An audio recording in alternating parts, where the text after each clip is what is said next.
Madam ने अपना क्या व्लॉग डाला है। ऐसा लगता है कि जैसे मैडम का तो अब हो गया। मैडम भी पूरी तरह से हार मान चुकी हैं कि अब उनका कुछ नहीं हो सकता।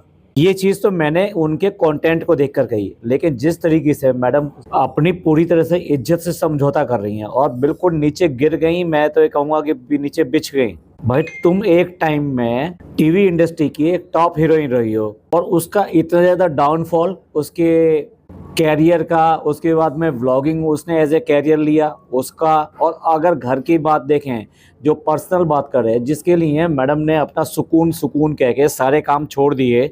और भाई कैसा आदमी है इसका, कहने को हस्बैंड है। हस्बैंड वो आदमी होता है कि जो अपनी वाइफ का अच्छा बुरा या इज्जत बेइज्जती का उससे भी ज़्यादा ख्याल रखता है। उसके लिए एक इशू होता है कि किसी भी तरीके से मेरी वाइफ के बारे में ना कोई बात कर सकता है उल्टी सीधी, और ना ही कोई कह सकता है। यार इस व्लॉग को अगर देखो तो उसमें कितनी ज़्यादा ट्रोलिंग हो रही है मैडम की। मैडम को पूरी तरह से बुरा भला कहा जा रहा है कि किस तरह से कितना बिछोगी मैडम, अब तो बस हो गया, बहुत हो गया अब तो। उसके बाद में भी इस बंदे पर कोई असर नहीं। भाई देखिए, जो भी कुछ हुआ उस व्लॉग के अंदर, उसमें खाली मैडम का ही पार्ट नहीं था, उससे भी ज़्यादा जनाब का भी पार्ट था। तो मैडम ने जो किया उसकी ट्रोलिंग चलो उनको हो रही है, समझ में आता है, लेकिन जनाब ने जो किया उसने तो मैडम की ही नुकसान कर दिया। अरे उसका क्या है, उसको तो लोग बाग पहले से ही नल्ला, नाकारा, निकम्मा ये सभी कुछ बोलते रहते थे, और कभी भी वो मैडम के लिए कभी कुछ करता ही नहीं। जब भी किया होगा मैडम ने किया होगा, चाहे वो बर्थडे की बात हो, चाहे एनिवर्सरी की बात हो, या जनाब को तरह तरह से मतलब इतना पैम्पर करती हैं, जब तो इनको मैन चाइल्ड कहा गया। और इस आदमी ने तो बजाय उसको पैम्पर करने के, ये कहते हैं ना कि एक वाइफ जो होती है वो रानी होती है, लेकिन रानी वो तभी हो सकती है ना जब उसका हस्बैंड उसको रानी की तरह रखे, उसको हर समय स्पेशल एहसास कराए। आई मीन मेरे रहते हुए तुम जो है रानी हो। भाई ये सब तो बहुत दूर की बात है, भूल जाओ भूल जाओ। जनाब कुछ ऐसा ना करेंगे ना आज तक किया है, लेकिन उससे भी ज़्यादा मैडम की बीमारी हो, मैडम की कोई प्रॉब्लम हो, भाई उसको कैश कराने से जनाब बिल्कुल बाज नहीं आते। आज तक देख लो जितने ब्लॉग जो है इमोशनल ब्लॉग डाले हैं मैडम की बीमारी को लेके, तो मैडम ने नहीं डाले हैं लेकिन जनाब ने डाले हैं। इनको उससे कमाई चाहिए और वही डालेंगे, मैडम नहीं डाल सकती। पहले तो वाइफ हस्बैंड के बीच में कोई रेस होती नहीं है, लेकिन अगर इनके बीच में कोई रेस है तो जनाब कोई मौका नहीं छोड़ते उसको पीछा छोड़ने का या उसको बुरा भला दिखाने का। ये वो आदमी है कि उसकी कमी को एक एक करके बाहर निकाल के दिखाता है कि तुम जो मर्दों की तरह हंसती हो, तुम बहुत ज़्यादा बक करती हो। यहाँ तक कि बच्चे से भी कहलवा रहा है कि मम्मी तुम बहुत बहुत बोलती हो। क्या ही ज़रूरत थी वो पैच हाथ में लेके दिखाने की, जो कि मैडम का निकल गया था जब ये अभी ट्रिप पर गए थे। मैडम की कोई भी ऐसी कमी हो जो उसको दिखाई दे जाए, उसके बारे में बोलने से वो बिल्कुल बाज नहीं आता। चाहे वो घर का मैशी दिखना हो कि वो किस तरीके से घर को पूरा अपने ऐसे रखती है, उसकी ड्रेस के ऊपर कमेंट करना हो। देखो यार, इस तरह से कूल नहीं दिखाया जाता कि तुम अपने आप को ये दिखा रहे हो कि मैं बड़ा कूल हूँ, मैं इस तरह की बातें करता रहता हूँ, हंसी मजाक करता रहता हूँ। देखिए, एक कभी कभार हो गया तो समझ में आता है, लेकिन वो एक भी मौका इस तरह का छोड़ता नहीं है। घरों में इस तरह की बातें आपस में होती रहती हैं, पर इसके लिए क्या वो 37 लाख लोगों को दिखाएगा, वो इतने सारे लोगों को अपनी बीवी के बारे में बताएगा कि मेरी बीवी इस तरीके की है? लेकिन वही हस्बैंड जब एक ब्लॉगर बन जाएगा तो उसके इमोशंस उसके हैं, उसकी बीमारी उसकी है, उसका हर चीज़ में मतलब एक सेंटेंस बोलने के लिए भी उसे सीपी चाहिए। सीपी सीपी बताओ तुम क्या कहते हो, तुम क्या कहते हो। यहाँ तक कि जनाब एक भी सिंगल Q&A भी अकेले नहीं कर सके। जब भी Q&A करना होता है तो मैडम को ज़रूर इन्वॉल्व करते हैं। मैडम पीछे से प्रॉम्प्ट करती हैं या फिर मैडम को बोलता है कि भाई आप बताओ। इस तरह की चीज़ें हमेशा करता रहता है ये। चलिए मैं इसी इंसिडेंट पे बात करता हूँ कि जिस तरीके से मैडम ने वैलेंटाइन डे बनाकर अपना इतना ज़्यादा मजाक उड़वा लिया। मैडम शुरुआत करती हैं कार से, मतलब कार में बैठी हुई हैं, बच्चा साथ में है और अपनी ब्लॉगिंग चल रही है। मैडम अपना जो है बताना शुरू करती हैं कि भाई वैसे तो वैलेंटाइन डे वगैरह हम मनाते नहीं हैं, हम ध्यान नहीं देते हैं, क्योंकि भाई इसमें भी अगर वैलेंटाइन डे के ऊपर ज़्यादा फोकस करेंगी तो अड़ोसी पड़ोसी के बहुत सारे ऐसे लोग हैं जो इनको बैश करने आ सकते हैं। अब ये भूमिका बना ही रही थी तो बच्चा जो डिस्टर्ब करता है, जैसे ही डिस्टर्ब करता है पहले मैडम को गुस्सा आता है, फिर उन्हें पता है कि उनका कैमरा चल रहा है तो वो फटाफट कहती हैं कि ओह ये इसको मांग रहा है, और तब वो मैडम जो उसको कुछ खिलाती हैं और बोलते हैं ये मावा केक है। अब मैडम 1 साल तक तो बच्चे को तुमने कोई मीठा नहीं दिया, यानी शुगर नहीं दी, और उसके अलावा उसको सॉल्ट भी नहीं दिया, और यहाँ तक कि पानी को भी मना करती थी। मतलब कहाँ तो इतनी ज़्यादा केयर बच्चे की कि बस पूछो मत ना, कि जैसे इन्हीं का ये अनोखा बच्चा पैदा हुआ हो। मैं मानता हूँ कि जो पेडिट्रिशियन आज की डेट में हैं, जो वो गाइडेंस देते हैं, आपको उस पर चलना चाहिए। लेकिन भाई इतने सारी जनता, जो इतने करोड़ जनता यहाँ की है, हिंदुस्तान की है और पाकिस्तान की है, ये ऐसे ही पैदा हुई है और ऐसे ही चल रही है। कोई ऐसी डिजीज़ नहीं चल रही बच्चों के अंदर के जो बहुत ज़्यादा भयंकर है। चलिए मान देते हैं उसने कहा था, इन्होंने किया, लेकिन अब क्या? अब आज की डेट में बच्चे को इतना ज़्यादा मीठे की आदत लगा दी, क्योंकि ये खुद लोग खाते हैं कि वो आज की डेट में बिना मीठे के तो खाना भी नहीं खाता। आपने देखा ही होगा किस तरह से उसको खाना खिलाने के लिए ये मैडम ने उसको जर्दा खिलाया, और अब ये मावा केक। मतलब हर समय बच्चा मिठाई मांगता है, मीठा मांगता है। लगता है अब पेरेंटिंग बंद होगी, मतलब बच्चे का अब सब कुछ हो गया, जो करना था, जो दिखाना था, वो सब कुछ हो गया। वो बात दूसरी है कि बच्चा ही आज की डेट में पूरा कंटेंट बना हुआ है। इस ब्लॉग की भी बात करें तो सारा कुछ इसने बच्चे के ऊपर बाहर डाल रखा था कि बच्चा कैसे खेल रहा है। क्या मुझे समझ में नहीं आता, बच्चे का बचपन बिल्कुल ही ख़राब करके दे सारी चीज़ें उससे करवाएंगे कि वो जो गिफ्ट लेके जा रहा है वो लेकर आया पापा के लिए, अपना गिफ्ट लेकर आया तो वो भी वही लेकर आया है, सारा उसी से बुलवाएंगे। वो सारी चीज़ें देखकर तो ऐसा लगता है कि इनको माँ बाप होने की ज़रूरत ही नहीं है आज की डेट में। तो वो बच्चा खुद ही जो डी दादा से कहेगा कि चलो मुझे मार्केट ले चलो, मुझे ये खरीद के लाना है, वो वहाँ से वो खरीद के भी ले आएगा, फिर खेल भी लेगा, अपने आप बता भी देगा सबको कि मैं क्यों करके क्या लेकर आया हूँ। यही होता है बच्चों का बचपन। ये टॉपिक पर बात वापस आती है, क्योंकि हम बात कर रहे थे जो इसने वैलेंटाइन डे के ऊपर जो कांड किया है उसके ऊपर। जैसे ही मैडम ने कहा कि हम जो है वैसे तो वैलेंटाइन डे जो है नहीं देखते हैं, लेकिन उसी टाइम में बच्चा ने कुछ हॉ किया, समथिंग कुछ ऐसा नॉइज़ करी, और मैडम फटाफट कहती है तुम मेरे सारे सीरियस मोमेंट ख़राब कर देते हो। मैडम सचमुच में आप सीरियस हो? मतलब आप ये सब करने के लिए, ये सब बताने के लिए सीरियस हो? आपके लिए व्लॉगिंग ज़्यादा इम्पोर्टेंट है और बच्चा इम्पोर्टेंट नहीं है? वो बच्चे से एक एक चीज़ करा के दिखाते हो, अब उसके बाद में उसको कैसे झड़क रही है ये। आज जब मैं इंस्टा पे स्क्रॉल कर रही थी तो मुझे पता चला कि आज प्रॉमिस डे है। वैसे तो मैं क्या, मतलब कौन सा दिन क्या होता है मैं ज़्यादा ध्यान नहीं रखती हूँ, लेकिन प्रॉमिस डे है तो मैडम व्लॉग बनाने का आइडिया आ गया है। और उसके बाद मैं शुरू हो गई कि चलो प्रॉमिस डे है तो इस प्रॉमिस डे पे ही अभी एंट्री कर लेते हैं, जो पिछले दिन निकल गए उन्हें जाने देते हैं। प्यार मोहब्बत क्या है? हमारी कोई ऐसे वैसे शादी तो नहीं हुई थी, हमारी कोई लव मैरिज तो नहीं हुई थी, हमारे अंदर लव कहाँ था? आज ना पहले था और ना आज है। पहले कुछ और था, एल से कहते हैं उसको, और आज कुछ और है। इतने साल साथ में हो गए हैं और इस पिछले साल में भी जो भी कुछ हुआ है, और जनाब my side continues to be my strength. Madam वो कभी भी तुम्हारी स्ट्रेंथ नहीं रहा है, वो हमेशा तुम्हारी वीकनेस रहा है, तुम उसकी स्ट्रेंथ रही हो। जब से उसके साथ में ये किया है, मतलब जब से तुम उसके साथ में आए हो, तब से उसके परिवार का सब कुछ हो गया और तुम्हारे परिवार का सब कुछ खत्म हो गया। माँ बाप खत्म हो गए, भाई बहन खत्म हो गए, यहाँ तक कि खुद खत्म हो गए, और तो और कैरियर भी चौपट हो गया। अगर ये कहा जाए तुम्हारे जीवन का सबसे बुरा डिसीजन, सबसे बेकार डिसीजन अगर कोई है तो वो यही है कि जनाब को तुमने पालने के लिए अडॉप्ट कर लिया। डब्बा ने अडॉप्ट किया पति, और एक इसने अडॉप्ट किया था अपना पति। हाल ये है कि उस दिन से ही दोनों इन दोनों को ढो रही हैं। तो मैडम इसी को स्ट्रेंथ कहते हैं कि जब आपके साथ में कुछ बुरा आ रहा हो तो आपका पति आपके साथ कितना खड़ा रहता है, कितना देखता है। पूरे प्रेगनेंसी के पीरियड में इसने तुम्हारी कितनी पैम्परिंग करी। वो दूसरी तरह अगर देखनी है कि पैम्परिंग प्रेगनेंसी के अंदर कितनी होती है तो वो अपनी ननद से देख लो। तो अगर दोनों का कंपेयर करें तो मतलब क्या ये बच्चा आपने नहीं दिया, वो बच्चा उसने दिया है? इस चीज़ को मैडम स्ट्रेंथ कह रही हैं अपनी। मैडम को बीमारी हुई, मैडम हॉस्पिटलाइज हुई, तो जनाब को chocolate shake, sorry strawberry shake जो पसंद आ रहा है, आज जनाब को वहाँ का सोफ़ा पसंद आ रहा है कि सोफ़े को मिस करेंगे।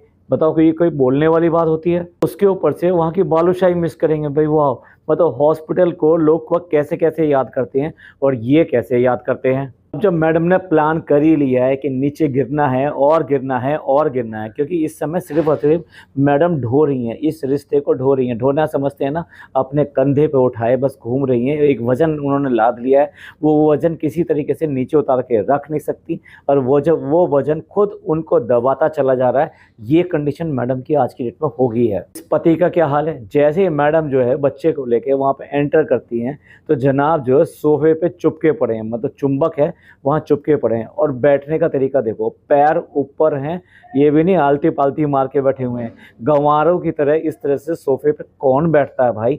ना नहाया है ना धोया है ये आदमी, बनियान पहन के वहाँ पे सरेआम बैठा हुआ है और ब्लॉग भी शूटिंग ऐसी कर लेता है। फिर ये भी सोचता है कि इसको एक हीरो वाली इमेज मिले। सच में अगर ये और रोल करने को आए तो इसको मिल जाएंगे, लेकिन नहीं मिलते हैं क्योंकि इसको मेन रोल चाहिए, और मेन रोल में इसको कौन लेगा? एक्टिंग इसको आती नहीं। जिस तरह से ये बैठा हुआ था उसी तरह के फनी बैठता है तो उसकी ट्रोलिंग होती है, कहते हैं गंवार आदमी है, गांव से आया है और पढ़ा लिखा है नहीं, कुछ भी तौर तरीके कुछ भी जानता नहीं है। देखा है ना आपने किस तरह से बैठ के लस्सी बनाता है जमीन के ऊपर। ये जो अपना लेवल दिखाने वाले लोग हैं वो भी उनसे कम नहीं है, ये भी बिल्कुल वैसे के वैसे ही हैं भाई। पहले तो ये बनियान से पहनना और बनियान पहन के इस तरह से घर पे बैठना और व्लॉगिंग शूट करना, ये मुझे तो बहुत ही बुरा लगता है। ये छपरीपना नहीं है तो और क्या है भाई? ये झुग्गी झोपड़ी वाले जो एरिया होते हैं ना, वहाँ लोग जो है अपने यहाँ इस तरह से बैठते हैं। क्यों बैठते हैं? क्योंकि उनके पास ना हवा खाने के लिए वहाँ एसी होता है ना कूलर होता है,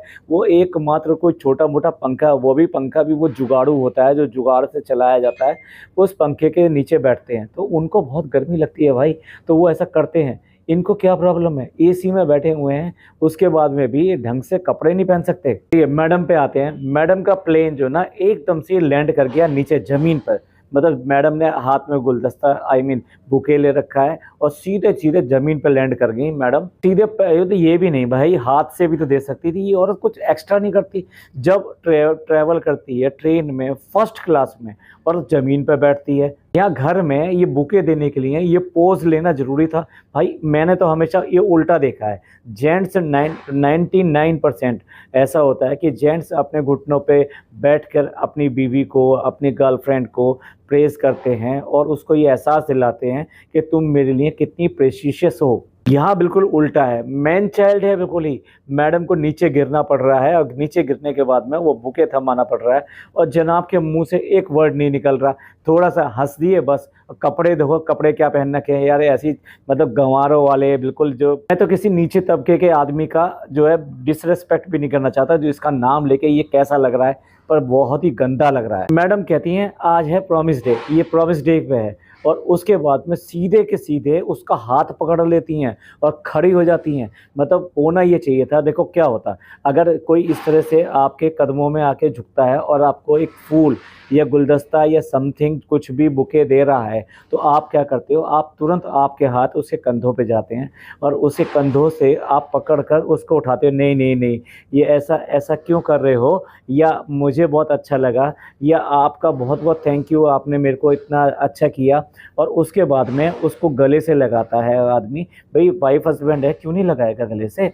और उसके बाद में उसका माथा चूमेगा, उसको प्यार करेगा। ये एक अच्छा जेस्चर होता है जो कि वाइफ हस्बैंड के बीच में चलता है। ऐसे लग रहा है कि मैडम बिल्कुल इसके गले पड़ रही हैं और एक गैर आदमी है, कोई और आदमी है, और उसको इन्होंने फूल दिए हो। भाई इसको बिल्कुल भी सेंस नहीं बन रही कि मतलब रेसिप्रोकेट क्या होता है। अगर आपको कोई फीलिंग दे रहा है तो आप भी उसी फीलिंग को रेसिप्रोकेट करेंगे, यानी उसको भी वो फीलिंग देंगे, उसको भी वो एहसास देंगे जो दिल में उसके है, वही आप अपने दिल की तरफ से उसकी तरफ को देंगे। इसे कहते हैं प्यार। देखो उसके बाद में हद होगी।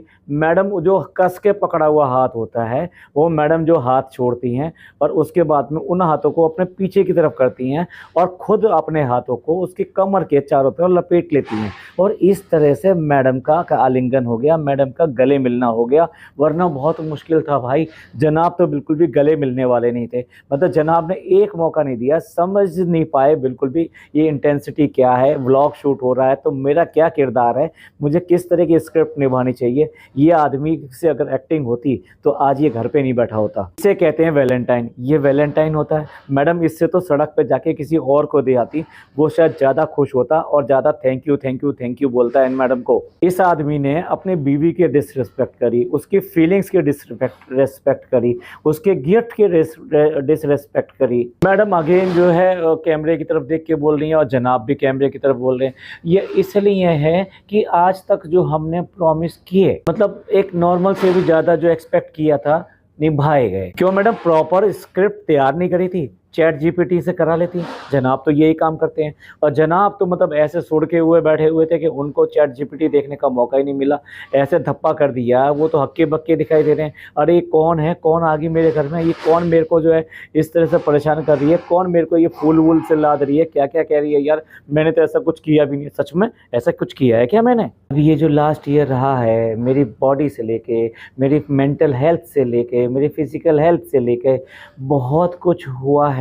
प्रॉमिस बनता है कि मैं साथ रहूँगा, मैं ख्याल रखूँगा। अरे मैडम ये तो डायलॉग जनाब के होने चाहिए थे, आप क्यों ऐसे बोल रही हो? मतलब जनाब के वो स्क्रिप्ट दी नहीं गई थी और जनाब इतने ब्लैंक क्यों हैं? मतलब आपके प्रति बिल्कुल भी उनकी फीलिंग दिखाई क्यों नहीं दे रही?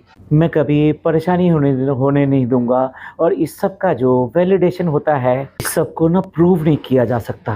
जैसे हम ये सब डे मनाते नहीं हैं, लेकिन आज जब मैं इंस्टाग्राम पर स्क्रॉल कर रही थी तो मैंने देखा आज है प्रॉमिस डे। और वैसे हम ना अपनी ज़िंदगी में ऐसा कुछ करते नहीं है क्योंकि बहुत फिल्मी होता है। हम जब मनाते हैं, ये करते हैं, और वो जब मैंने कबूल है बोला था, जो वादे मैंने और जनाब ने सोचे थे और पिछले साल जैसे आपने मेरे लिए निभाए हैं, थैंक यू। जनाब तो इस दुनिया में रहते ही नहीं है, उन्हें तो पता ही नहीं कि वैलेंटाइन डे क्या होता है, वैलेंटाइन डे वीक क्या होता है, हग डे क्या होता है, चॉकलेट डे क्या होता है, या वॉटएवर जो जितने सारे जो डेज होते हैं वो क्या होता है। जनाब को क्यों नहीं आया? जनाब को एक बार भी किसी भी एक दिन का क्यों नहीं आया? हो सकता है जनाब भी एक अच्छा खासा एक व्लॉग खींच दें इसके ऊपर। लेकिन भाई तेरे को अपनी वाइफ के बारे में एक कभी भी ग्रेटिट्यूड फील नहीं होता कि इसने मेरे लिए इतना किया है, कभी तो मैं इसको शुक्रिया अदा करूं। अब आप समझ लीजिए ये आदमी कितना नकारा है, कितना ज़्यादा एहसान फरामोश आदमी है। अच्छा इस सब की वजह से ही इसको जितने भी कमेंट आए ना, वो सारे के सारे नेगेटिव कमेंट आए हैं। एक कमेंट तो ये है कि मैडम ये सब जो है कैमरे के लिए हो रहा है बस। एक ने कमेंट किया कि अब शूटिंग ख़त्म, कट बोलो और क्लैपिंग करो। कहते हैं कि बीमार तो तुम थी, तो ये सब तो जनाब ने करना चाहिए था तुम्हारे लिए, पर वो इतना आलसी है कि वो करेगा नहीं। एक कमेंट है कि और जो वादे आपने रौनक से किए थे उनका क्या हुआ? अभी प्रॉमिस डे है तो प्रॉमिस डे पे बात तो की जाएगी ना। कौन कौन से वादे कब कब हुए, पूरे हुए नहीं हुए, क्यों पूरे नहीं हुए? कोई जवाब है? अभी तक भी मैडम से मटर के बारे में पूछा जा रहा है क्योंकि मैडम ने इस बार जो ड्रेस पहनी है वो भी ग्रीन पहनी है, तो उसको याद दिलाया जा रहा है अच्छा मटर का कुछ पता चला कि नहीं चला। एक कमेंट है कि कितना ड्रामा करती हो तुम, ये सब ऑफ कैमरा भी बोल सकती थी तुम। ये म्यूचुअल अंडरस्टैंडिंग होती है वाइफ और हस्बैंड की, लोगों को क्या दिखाना। और जनाब ने कौन सा फ्री में किया है? आपकी इतनी बड़ी बीमारी से कमाई भी तो की है।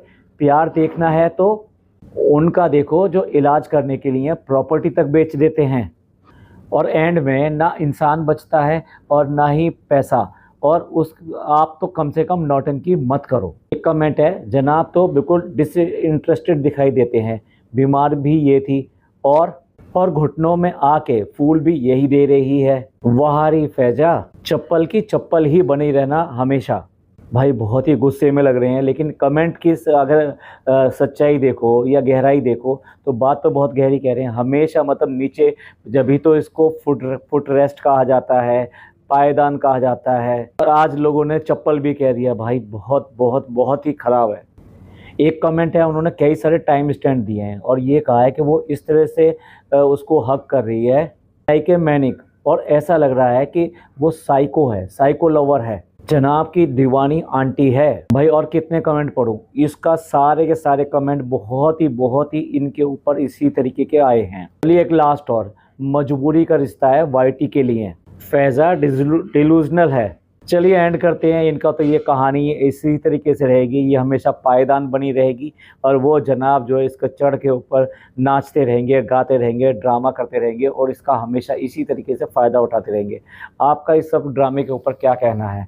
जिस तरीके से मैडम ने ये ड्रामा करके अपने आप को खुद को ट्रोल किया है और जनाब ने तो इसमें पूरा पार्ट निभाया है, 50% पार्टनर वो भी है इसको ट्रोल कराने में। ये पॉडकास्ट आपको अच्छा लगा हो तो प्लीज़ लाइक कीजिए, सब्सक्राइब कीजिए, शेयर कीजिए। थैंक यू, धन्यवाद, शुक्रिया।